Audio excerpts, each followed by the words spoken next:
Putting on some lip chat for you guys today. Oh boy.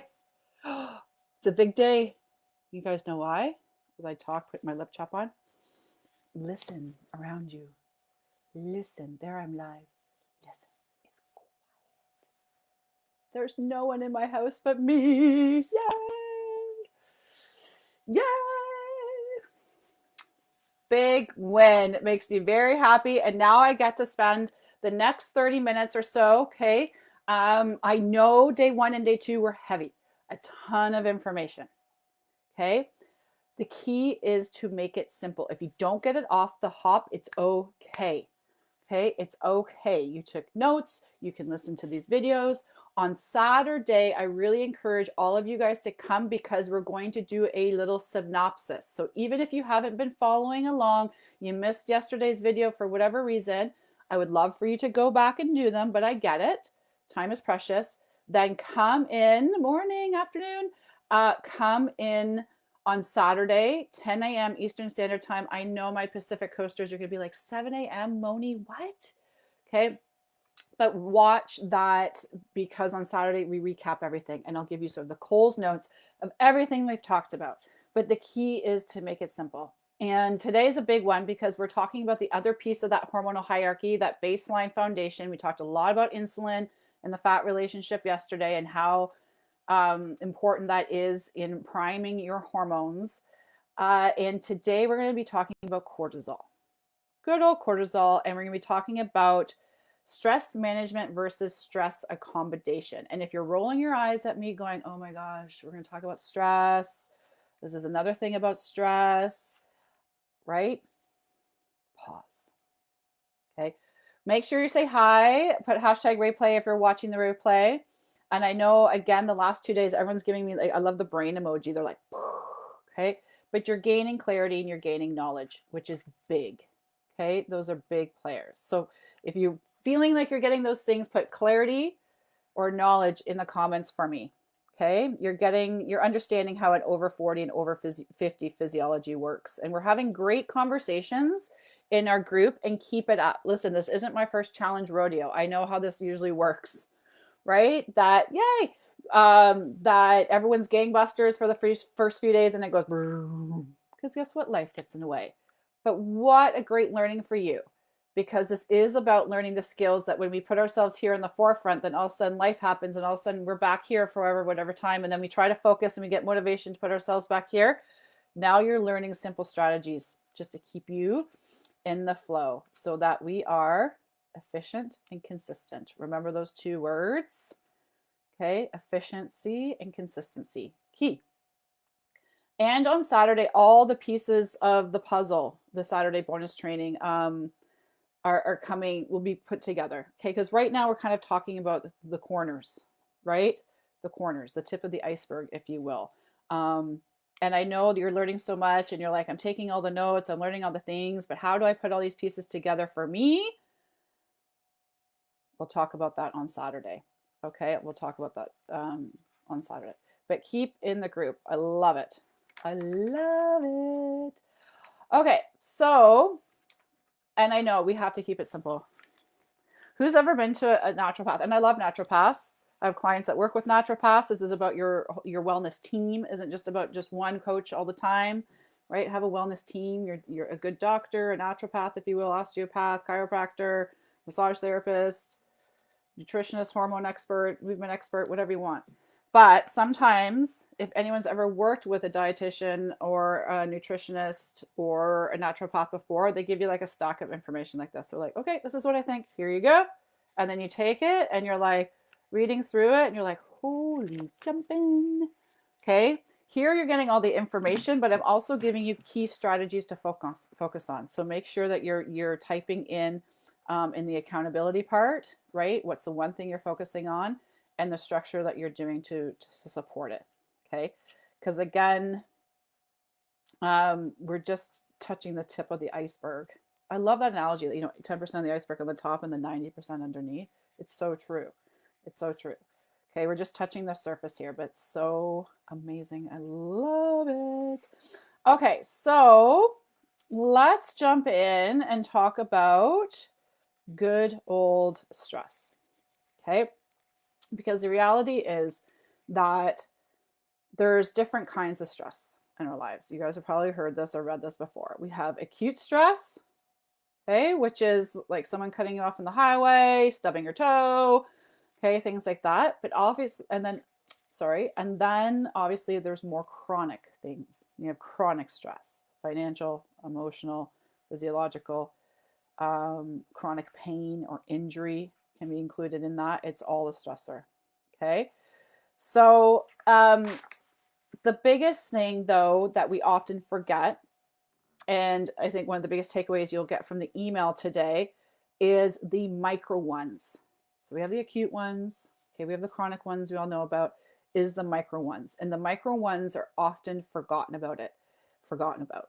And they, when they compound, have huge physiological effects. They might not bother you in the morning. You're like, oh, they're just rolling off my back. I just roll off my back. Or it becomes second nature. You just do it all the time. So you're just like, oh, it's not really stressing me out. But really, in essence, it's a micro stressor. And when they compound like this, it becomes a thing. Okay, when I say a thing, it means it's triggering your body to hold fat. That's the thing.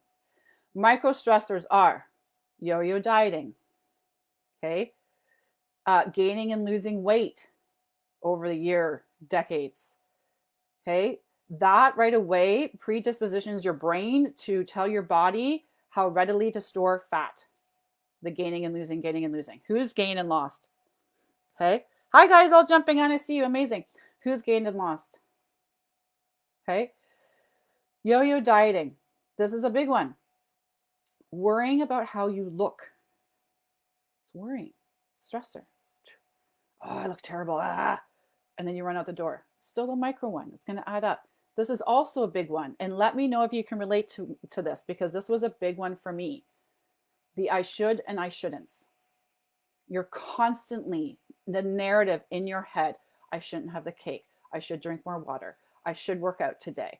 I shouldn't go to my friend's house and drink all the booze. I shouldn't, like, it's like the I should and I shouldn't dance, the cha-cha.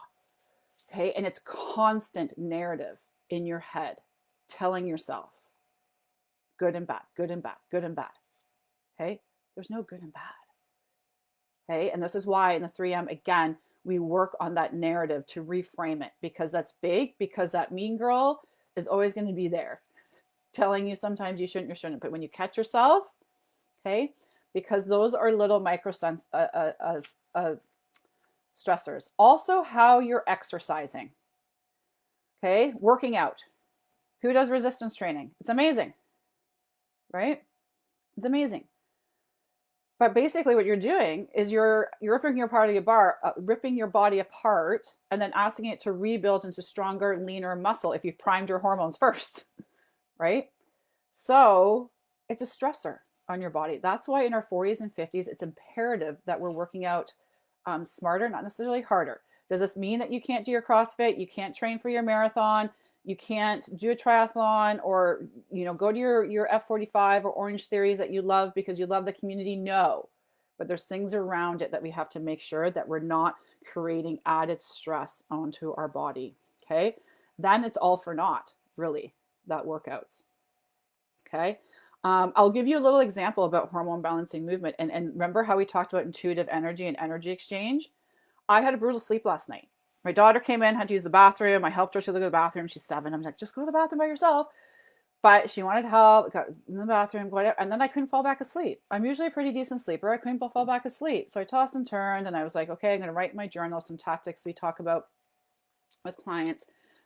Finally fell back asleep, but woke up this morning feeling like a truck hit me. Like, just like, had a workout that I was actually really pumped to do today, planned, but I know it really depletes me, and it's tough, and I was excited for it, and it was in my training schedule to do it, and it was booked in, and I was like, this isn't going to be the best thing for me right now. And then minusing the guilt that I should be doing it, should be working out, should be doing it. You're going to miss the workout, because right away you're like, I missed the workout, I'm going to gain 5 pounds, right? We have that narrative, okay? But you'll learn over time. Okay, learn over time. That's why myself and my team do what we do. Okay, so when We have those little stressors from the day add up, not to mention good old 2020, 2021, and 2022 for a lot of us even. It's a lot. We're taking in a lot. So I'd love to know in the chat for you guys that are watching, let me know what your stress level is from 1 to 10, with 1 being like, oh, I'm chill, I'm in flow, and 10 being like the emoji. Okay. There's no judgment here. I'm not going to go on it. There's no judgment. It's a safe place. But on a scale of 1 to 10, okay, I just want you to be conscious of what's going on. Again, if you're watching the replay, put that in there too, 1 to 10. Okay. So we know we can check in with you guys. I see them coming in. God, I did that last night after our meeting. Yeah. Right, the mean girl. Okay. I don't see them popping in. I don't know why, but okay, pop them in when you guys get a chance. And then when we talked about yesterday, you know, being busy, busy, busy, busy. There we go. My stress goes up and down. Work stresses me out. And I have 2 blood pressure meds at 43. Yes. Okay. Yes. I have a client that was on blood pressure medicine and anti-reflux because she would get reflux from stress from work. Okay, in life too, but primarily from work. And we got her off of it. Okay, just again, we're learning not to have to manage it, accommodation, which we are talking about here right now. Okay, because again, when we're in this heightened stress mode, your body goes into the opposite of rest and digest, into something called fight or flight. F and F. Okay, fight or flight. And when we're in fight or flight, your body holds on to fat because fat is protection, right? House renos, how exciting, Pauline. Okay, so let's dive in. Okay, I just want you guys to bring awareness by posting that number. Thank you for being open and honest. But let's dive in, okay? Because again, you guys feel it. When you hear, okay, learn to manage your stress, learn to manage your stress, it's like now you start getting stressed about being stressed, right? You're like, it's another thing I have to manage. I have all these things on my plate, and now I got to learn, you know, there comes the self-love and self-care and all these things, and where does it fit in, and what works for me? Work. Yep, I love that emoji. I don't know. Okay, and please write this down, because this is what we're going to dive into right now. Write this down. Get away from thinking that you have to manage stress. There is no managing stress. It would be amazing if we lived in this bubble, because in that bubble, then the diets and meal plans and 20-minute HIIT workouts and challenges and whatever would work. But we don't live in a bubble, and we can't manage it, because you guys know better than anyone else that you feel in flow in one part of your life, but then all of a sudden you're like, oh shit, excuse my French, but I'm going to say it, hit the fan over here. That needs my attention, stressing me out. You get that under control, then you're like, whoop, oh no, now over here, right? It's like when you feel like you've got a rhythm or flow, something's going to pop up. That's life. So having the sense that you're like, I'm going to manage it, number one is going to put yourself way too thin. Way too thin. Okay? Way too thin. Stretch too far. Okay? We can't manage it. But we can train, and this is a big one, train our bodies and our minds to accommodate stress. Cortisol increase, when we talk about here in a second, in a way that we do not get the mental and physiological effects from it. Okay, it's aka not triggering your body to hold onto fat for dear life. Huge in your 40s and 50s. Huge. When even before, remember the big 3, sleep, water, stress, even before nutrition and fitness, we look at those 3. And it's not something that you're going to do in a 10-day program or challenge. You know, if you have sleep issues, hot flashes, or whatever it may be, waking up in the night peeing, okay, and stress in your life, this is ongoing because it changes all the time. But if you learn the skills of what's going on and how to heal your body, huge impacts, okay? Huge impact. So switching from stress management to stress accommodation is literally just that, right? It means that you can do certain strategies, little tweaks in your life and your nutrition to train your body and mind to learn to accommodate stress. Okay, so you don't have the physiological output that stress gives us. It's specifically cortisol. Okay, there's a number of stress hormones out there, but for this one in your hormonal hierarchy, we're talking about cortisol. But cortisol and adrenaline are the two biggest ones. So we can train our mind and our body.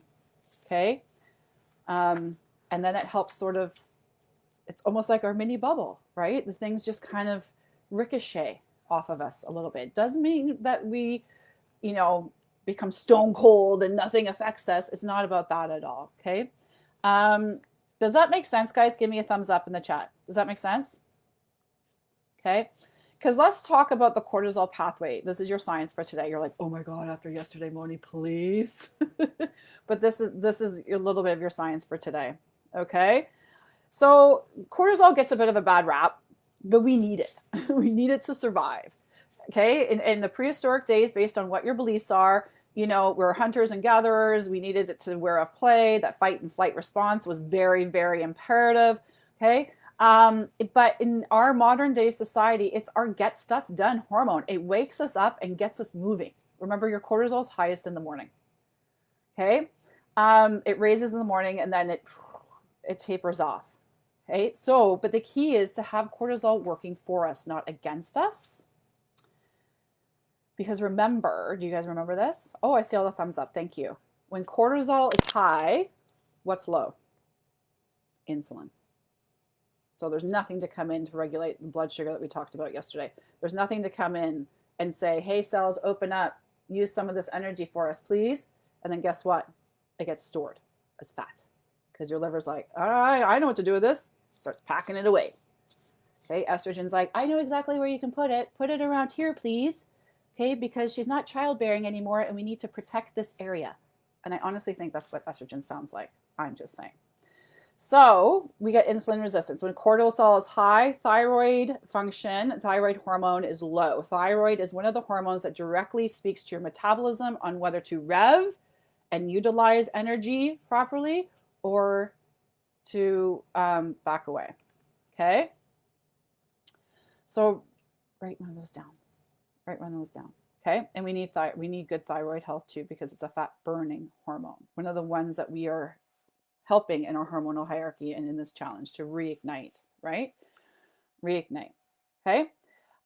So what happens when the production of, and this is a big caveat too, the production of cortisol actually changes in your 40s. As if 40s and 50s aren't like physiologically a gong show of enough. Then Mother Nature's like, oh, we're just going to change how she's going to produce cortisol in her 40s, just to, put a little icing on the cake. Okay. So, so if you've ever had a doctor, take, blood samples and say, oh, your cortisol is fine. It's usually just in that window. To really, really get your cortisol tested, you need, I think it's blood or urine. Blood, urine. I can't remember off the top of the head of me. And we do some testing here. Can't remember. But it's not blood. I'm sorry. Urine or saliva. I can't remember which one it is. Okay. But it's free flowing in our body all the time. Okay. So let's look at the cortisol pathway and take notes on this because it's very, very important. Okay. So what typically happens is our brain, okay, biofeedbacks to our adrenals, which produces cortisol. Okay. And they biofeedback back and forth. Okay. This is telling adrenal saying, nope, we need more. She's really freaking out over here. She's got a massive presentation to do in about 15 minutes and she can't find the deck for it. And she's freaking out. We need more. We need more. We need more. So, and the adrenals go, okay, biofeedbacking back. Okay. I'm pumping up more cortisol, more cortisol. Is that enough? Is that enough? So it's called Hpa Access from here to your adrenals. Okay. Your hypothalamic pituitary adrenal axis, just HPA. It is huge. It's one of the key accesses, okay, that biofeedbacks from your brain to your body about what the heck is going on with you. Okay, so it's a two-way street. And where you get things like self-care and self-love and really working on mental health and things for you are key, because it kind of loves up on that biofeedback. Okay. And I'm going to give you strategies here in a second. Okay. And ones that you probably have not thought about before. That's when we're going to talk about the difference between passive and active self-care. Okay. When you guys hear about adaptogens and herbs like GABA, right?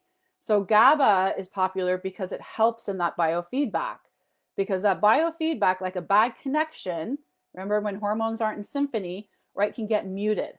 And it's like your brain's like, we need more, and your adrenals are dancing. And doesn't, I don't hear them. I don't know what's going on. Okay, so GABA helps with that. It's a neurotransmitter. It helps with that biofeedback. Other herbs like ashwagandha, you guys have probably all heard of ashwagandha, are great. And they say, oh no, if you're stressed, take ashwagandha, take your B vitamins, B12 especially. Okay, they're great, but what they do is basically like give your adrenals a big hug. Okay, they're not necessarily controlling what's up here. If this still sees fight or flight and is freaking out, it's going to freak out. Okay, that's why it's important to focus on what's in between the ears, not just trying to supplement your way through stress. Does that make sense, guys? Give me a yes in the comment, please. Okay. So they have great, those adaptogens and herbs have great physiological benefits, but it's not the end all and be all. Okay. And the mental stuff aside, we need to still make sure that we instill a stress accommodation practice. Okay. Just some lifestyle tweaks. Okay. So that your hypothalamus up here, okay, is getting a pause on sending all these signals to like, we need more stress hormone. Okay. So again, a lot of times you only focus on one piece, and remember, it's two. And again, I'm not negating self-care and self-love, but we're going to be talking about some more active ways to do different ways. Okay. Because it's not necessarily for me, for everyone. And I get it. The media is really big on that self-care and self-love, like journaling, meditation, affirmations, yoga practices, all very valid, but not necessarily meant for everybody. And I don't think that's talked about enough, right? Meditation is a practice. Okay, you need to do it consistently and in practice, because if you're sitting there meditating, laundry, sitting there meditating, oh my God, did I send that email? Sitting there meditating, did I hear someone, the garage door open? Like it takes time to practice to get into that state. Journaling, I do believe, and that's why I tell you guys to get your notebook, is great. And a lot of people are like, well, I don't know what to journal about. We give a ton of prompts in the 3M system. And I usually say, start with this one question. Check in with yourself. How are you today? How are you today? And write about it. Write, not this or this. There's something very cathartic about using that part of your brain when it's pen to paper. Okay? Especially if you have sleep issues before bed, as a little bit of a tip and a hack. Okay? So super important, but it's a practice. Okay? And by passive self-care, like the ones I just mentioned, I'm not saying passive in meaning in effectiveness. I mean passive more in vibe. Okay? So active, have any of you guys heard of active self-care? Okay. Active self-care is that. It's more active. Okay. We're actually training the brain to accommodate stress. And the way we're doing that is by hacking the signals, making this a bit tougher, if you will. How do you get stronger in your muscles? You work it out. You test it. You have to build up your resistance, change your plan, right? You can't just do it, a 20-minute bar 3 times a week for a year and expect change. No, your body's, remember, it always wants to be, doesn't find it, but it's always fighting for it, right? So more active self-care is really training the brain. Sounds woo-woo. It is not. It's science-based, okay? So the big ones is with active self-care is getting your body to change state. Okay. And so I'm laughing because they're going to be like, what are you talking about, Moni? Change state. When I say change state, it's something into a state that's challenging for you. For example, active self-care is, and I'll tell you the ones that I do too, cold water therapy. Okay. It's getting bigger. And I'm not saying doing Meinhof or like what's the crazy old man that's in there for an hour. No, it's still a practice, but you can start small at the shower. If you want to learn about it, let me know. Okay. But cold water therapy, so many benefits. And I'm telling you, when you're in that water, the self-talk that you have to do to get through it is huge. Oh my God, it's cold. Just get out. No, just going to breathe through it. You get conscious of your breath. Okay. Cold water therapy. Going from hot to cold is even better. Okay. If you have access to that, hot and cold. Okay. But cold water therapy. Everyone's like, Moni, what? The health benefits of cold water therapy are through the charts. Someone asked me to speak about it about a year ago, from lymphatic drainage to inflammation to immunity, to brown fat storage, like, okay, endless. So keep that as a thought. Okay. If you want more information about that, let me know. Cold water therapy leads me to breathing through it. Next one is breath work. In your handout, in your workbook, we talk about the power of your breath. What this is doing as active self-care is literally sending signals to your brain saying, oh, her breath is pretty slow and on point. Oh, her heart rate's pretty good. Huh. All right, adrenals, don't worry about it. She's doing okay. Okay, we're bringing consciousness back to the breath. This is huge. I worked a lot with had a lot of first responders, okay, over the last couple of years in the 3M system, and this was a big one. Okay, or I don't care, maybe you're a professional woman, back-to-back jobs, or you're the house CEO and kids are driving you nuts, or fur baby or whatever. Okay, if you have those moments of stress, you feel the shoulders going like this, okay, first thing you need to do is to change your state. Don't sit in it and fight it. Okay, because your brain's going to go like, nope, we need energy to fight this, we need energy to fight this, and it's going to go straight for the pantry, because the pantry is comfort, right? So what we do when you feel like this, right away, do it at your desk, do it in your car, do it in the bathroom, box, breathe for like 2 minutes. So impactful. You're just doing something active. You're bringing awareness to your breath. You're calming your body the F down. Does that make sense? Not done enough. Okay. Lots of research out there on breath work coming out. If you want some more information on it, again, let me know. But having a good breathing technique is really, really, really powerful. Okay. Another form of active self-care, especially if you're very athletic and active, is pushing yourself that extra rep, that extra mile. Okay. I say this with a caveat. As long as you have learned about hormone balancing movement and the keys for what to do after the workout. Okay. Because recovery and nourishment is very big. Okay. But there's nothing like you feeling that stress of like, I can't do one more burpee or one more push-up, and you make yourself do it. As long as form is great still, you make yourself do it and you push yourself through it. That toughens this up. That is training this to accommodate with a stressor. Makes sense, guys? I love this stuff because it's actionable, right? And for women that are doers and great, like I love the journaling. I love the meditation. Listen, we talk about visioning and outcomes in the 3M. It's a big part of your journey. But for something that's quick and tangible that you can do every day, cold water therapy, box breathing, okay? And maybe pushing, not every day pushing yourself in your workout, but the odd day. Okay. Those are big ones.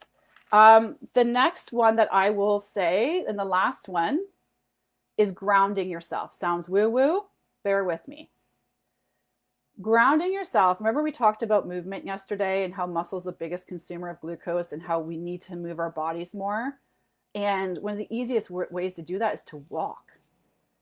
Well, the double positive impact, I shouldn't say double because it's really endless, the positive impacts, but another positive impact of you getting outside in fresh air, in nature, and grounding yourself, meaning this is not with you. You are concentrating on your 5 senses. What are 5 things you see, 5 things you smell, 5 things you hear? Okay, if it's minus 50, I get it. You might not smell a lot. Maybe the crispness of the snow and the air. You're bringing attention. We call it lovingly the blue sky syndrome because most women are on the hamster wheel of doing. They're down like this, and you've asked them, what color is the sky today? They're like, gray, right? Pause, get outside, ground yourself. What this does is naturally boosting a huge hormone called serotonin. Serotonin and dopamine are different, okay? Dopamine gives you the allure that something is about to happen. We talk about this in the 3M2, but doesn't actually happen. Hence us not stopping at 1 cookie and wanting 10. Hence us going through the Instagram reels and then going, holy crap, it's been 45 minutes. All I've been doing is watching Instagram reels. Okay, dopamine. Okay, serotonin's different. Serotonin is love and puppies and laughter, right? And the serotonin is the biggest, most natural cortisol blocker out there. It's really hard to belly laugh and be stressed out to the nines at the same time. Agree or disagree? Type agree or disagree in the comments, even if you're watching the replay. Okay? So, what we got to remember, right? It's a big, huge energy exchange. So, you know, and I don't care. It doesn't need to be the 10,000 steps. Just get outside. Even if it's just to open your door and just box breathe outside. Okay. Active self-care. Okay. So as your homework for today, I want you to let me know what for today, just for today. And if you're watching this later today, maybe for tomorrow, what you are doing, either passive or active, to help you move from stress management to stress accommodation with the examples that I've given you today. What are you going to do or what have you done? Okay. I want you to put in the comments below. I went for a 5-minute walk. I box breathed on the toilet for 2 minutes. I called up my girlfriend and didn't talk about COVID and belly laughed for half an hour. Okay. Whatever it may be. Okay. That's your homework today. And look at that. I'm about 30 minutes. So good. Let me know if you guys have any questions. But again, we went hard the first 2 days. So I think today we got some science, we got some clarity. Okay, tell me what your biggest takeaways were too. You've got your homework in there. I'm just making sure I'm going over my notes so I've covered everything. And again, you know, this is the iceberg, but we're taking those incremental steps, okay? Building on those things. So tomorrow we're talking about NEAT movement, the acronym NEAT, okay? And hormone balancing movement and the biggest fat burning mistake. Maybe plural, maybe singular. And say plural. Okay, mistakes. Okay, out there that are big that I see over and over and over and over again. Okay, and then remember, super, super important. Saturday we're doing the recap. Okay, I'm sorry again for my people out west. I know it's early, but come because we're putting the pieces of the puzzle together for you. Okay, we're going to do a recap, put pieces of the puzzle together for you.